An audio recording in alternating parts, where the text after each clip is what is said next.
शिक्षक म्हणून रुजू होणाऱ्या मित्र आणि मैत्रिणींनो नमस्कार. बहुचर्चित असणारी टीईटी भरतीची नोटिफिकेशन नुकतीच रिलीज झालेली आहे. दिनांक 27 मार्च 2026 पासून ते दिनांक 16 एप्रिल 2026 पर्यंत तुम्हाला परीक्षेच्या वेबसाईटवर जाऊन टीईटी साठीचं आवेदनपत्र भरता येणार आहे आणि ही जी परीक्षा आहे ती 21 जून 2026 रोजी या ठिकाणी घेण्यात येणार आहे. त्यानंतर खूप महत्त्वाचा प्रश्न जो सर्व विद्यार्थ्यांना पडतो तो म्हणजे पेपर क्रमांक 1 कोण देऊ शकतं आणि पेपर क्रमांक 2 कोण देऊ शकतं. तर पेपर क्रमांक 1 जो आहे ज्यांचं 12वी प्लस डीएड आहे असे सर्व विद्यार्थी पेपर क्रमांक 1 देऊ शकतात. ज्या विद्यार्थ्यांचं डीएड प्लस बीएड आहे सोबतच त्यांची पदवी पण पूर्ण आहे असे सर्व विद्यार्थी पेपर क्रमांक 2 देऊ शकतात. आता आपण या परीक्षेसाठीचं स्वरूप पण बघूया.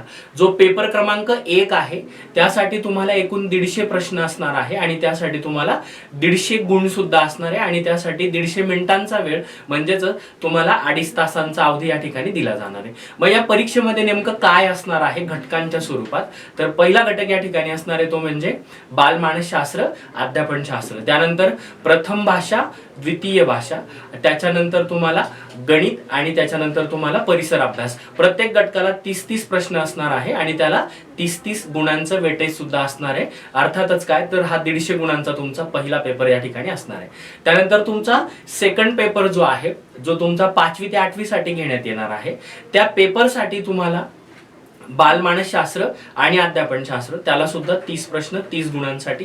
त्यानंतर तुम्हाला प्रथम भाषा आणि द्वितीय भाषा त्या प्रत्येकी 30 प्रश्न 30 गुण आणि त्याच्यानंतर तुम्हाला गणित आणि विज्ञान किंवा सामाजिक शास्त्र अशा या 2 घटकांपैकी एक घटक जर तुम्ही निवडला तर त्याचे तुम्हाला 60 प्रश्न 60 मार्कांसाठी असणार आहे. या पेपरसाठी सुद्धा तुम्हाला 150 गुण असतील. त्यासाठी तुम्हाला 150 मिनिटांचा अवधी दिला जाईल आणि अर्थातच 2.5 तासांचा अवधी तुम्हाला या ठिकाणी दिला जाणार आहे. आता सर्वात महत्त्वाची गोष्ट की परीक्षेसाठी माध्यम कुठलं निवडावं. जर तुम्ही माध्यम म्हणून जर समजा प्रथम भाषा म्हणून किंवा माध्यम म्हणून जर तुम्ही मराठी भाषा निवडली तर तुमचे पेपरची फर्स्ट लँग्वेज ही सुद्धा तुमची मराठीच असणार आहे.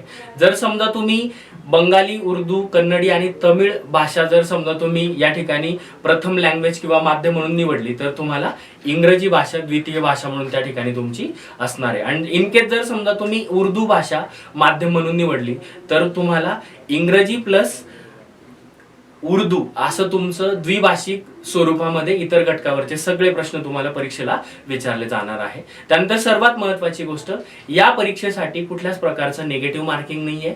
त्यानंतर यासाठी तुम्हाला इंग्रजी, मराठी, गणित आणि बालमानसशास्त्र, अध्यापनशास्त्र हे कॉमन असणारे घटक तुम्हाला या ठिकाणी आहेत. विद्यार्थी मित्रांनो, आमच्या स्पेक्ट्रम अकॅडमीच्या नाशिक, पुणे, छत्रपती संभाजीनगर, त्यानंतर कोल्हापूर, धुळे, नागपूर या ठिकाणी ब्रांचेस आहेत. तुम्ही जर या सर्व शाखांना व्हिजिट केली किंवा तुम्ही जर इथे भेट दिली तर तुम्हाला इथं ऑफलाईन स्वरूपाची पण बॅच करता येणार आहे. आमची स्पेक्ट्रम अकॅडमीच्या प्लॅटफॉर्मवर ऑनलाईन स्वरूपाची लाईव्ह प्लस रेकॉर्डेड बॅच सुद्धा या ठिकाणी सुरू होत आहे. तुम्ही त्या बॅचला सुद्धा तुमचं ऍडमिशन या ठिकाणी करू शकतात.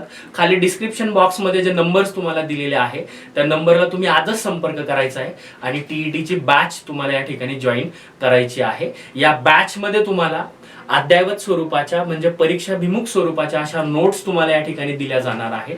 महाराष्ट्रातले अतिशय तज्ञ मार्गदर्शक तुम्हाला या संपूर्ण कोर्समध्ये मार्गदर्शन करणार आहे आणि प्रत्येक विषयाला स्वतंत्र या ठिकाणी फॅकल्टीज आहे ज्यांच्या संपूर्ण ज्ञानाचा आणि त्यांच्या संपूर्ण विषयाच्या आवाक्याचा तुम्हाला सगळ्यांना परीक्षेसाठी खूप मोठा फायदा होणार आहे. त्यामुळे आजच तुम्ही स्पेक्ट्रम अकॅडमीला संपर्क करा, आमची बॅच जॉईन करा. धन्यवाद.